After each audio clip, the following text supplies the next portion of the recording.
Start? Roy, on balance, was a draw about fair then? Yeah, I mean, they had more possession, that's for sure, because that's the way Swansea play, and they keep the ball extremely well. They move it across the field well. Their back players are very comfortable with the ball and move it around well too. But I thought that we controlled that pretty well throughout the game. We didn't really concede that many goal chances, and at the other end of the field, I thought we looked pretty dangerous, really, with our front players and with Loftus-Cheek in the form that he's in.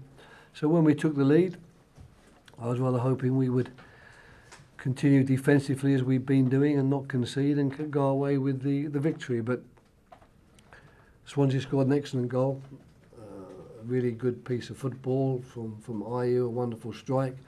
And then, of course, the last 10 or 15 minutes became a little bit more end-to-end. There was chances at either end. But speaking from our point of view, we've been down there at the bottom, rank bottom really, for the large part of the season.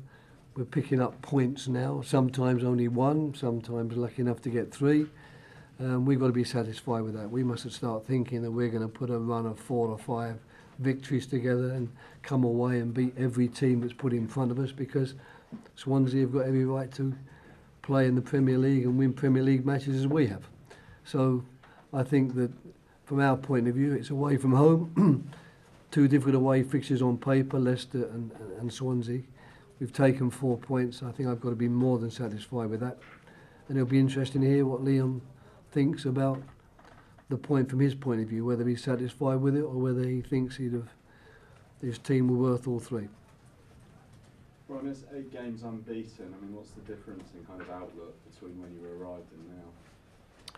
Well, what we're trying to do is chip away at that first 7 games and 0 points. It's an enormous handicap to give yourself to play 7 matches in this league and take absolutely no points at all and have a really big minus goal difference. It's going to take some sort of performance really to get ourselves back on anything which looks like an even keel. I think that's what we've done. I think some very good performances from the players in the last 2 or 3 months, especially the last 8 games we're unbeaten. I think we've got ourselves back on an even keel. We've brought ourselves up into a pack of teams, all of whom will have to look over their shoulder and be worried that the spectre of relegation is not leaving them. So I've got to say, I expected it to take a lot longer for us to get ourselves into some sort of contention with the other teams in the league. I think we've achieved that before schedule, if you like, or before a schedule I could have realistically expected. But we know that there's an awful long way to go, and it's going to be a fight for every point, a scrap for every point, right to the end of the season. And when I say scrap, I don't necessarily mean a scrap in terms of scrappy football, because no one could accuse either of the 2 teams here today of playing scrappy football. Both teams, when they had the ball, tried to pass it and score goals. You're one of the form teams down there, right? Those sides you mentioned. Does that give you encouragement for games ahead? Yeah, I mean, it's the league is such that you know every bit as well as I do that, you know, 2 straight defeats is always just around the corner, and those 2 straight defeats can so easily become 3, 4, 5. Watford were talking about UEFA football 4 or 5 games ago. I think they've just lost their 5th game on the bounce, and now they're not that far ahead of us. I mean, that's the way football goes. We know that, and I think being a form team interests me less than making certain we can continue to play with the intensity we play with the discipline defensively that we had today. We, you know, haven't conceded many goals in the last few games, because I believe that we have some very good quality attacking players in our midst, and I can trust them to score some goals as the season goes on. We were without Benteke today, for example. You know, it was quite a big loss for us in terms of the way we're trying to play. I was just going to say that. Did you miss Benteke today? Yeah, well, we did and we didn't. I thought that Will Fernandez did a fantastic job, but of course when they're playing together, we don't have that physical presence. We don't have that focal point in an attack, which most teams would like. So certainly, if I miss Benteke in good form, that's for sure. Maybe that wouldn't have been the case, and I'd have been just as happy with these 2. You never know. But we'll be pleased to welcome him back now for these for these coming games. He served his suspension, and we'll see what happens after that. I suppose Lucas cemented his place as the penalty taker, is he now after that? Yeah, I guess so. Yeah, I didn't. We didn't even discuss who was going to take the penalty before the game. I just automatically assumed that he's the one, and had he not been able to take it, then MacArthur would have done so. And that's what we've decided amongst ourselves. Well, I appreciate you've got your own priorities, but what do you make of Swansea's situation and the work that young Leon Britton has done in these few days?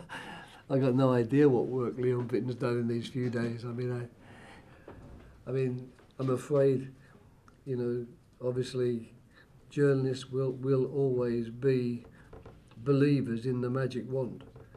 You know, you seem always to want to believe that when a manager changes, the next one comes in, waves a magic wand, and all the problems of the past suddenly disappear. It's taken me 3.5 to 4 months to get anywhere near working every day with the team, to a team that I would like to identify with in terms of the way we play. And now you're asking me what a wonderful, if Leon's done a wonderful job in 3 or 4 days, I would think he would dispute that. Do I think he's a very, very good football player and potentially a very good manager? Of course he is. But only he or the players and the club could answer your question. I have no idea. Swansea played like I expected them to play. I was more talking about the situation he finds himself in. Well, someone half your age and thrown into a situation, as you say, with a side bottom of the table. Yeah, but I mean, he's a great club servant, and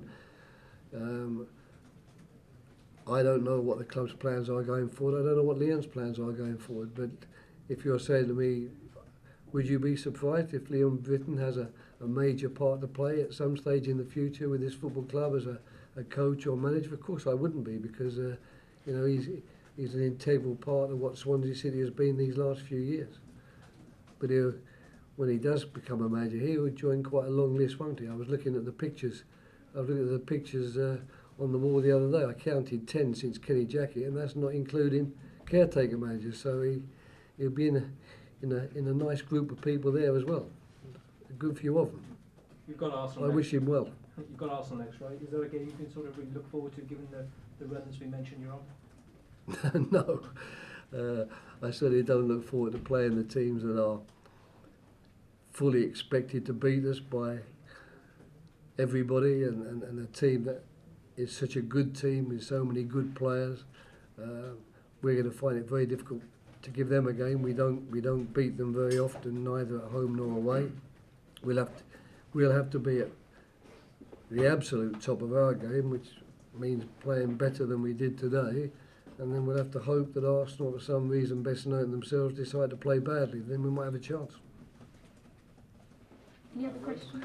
Wish you well. Thank you. Thank you, Mr. Roy. And you too, Cheers. everyone. Yep, you too.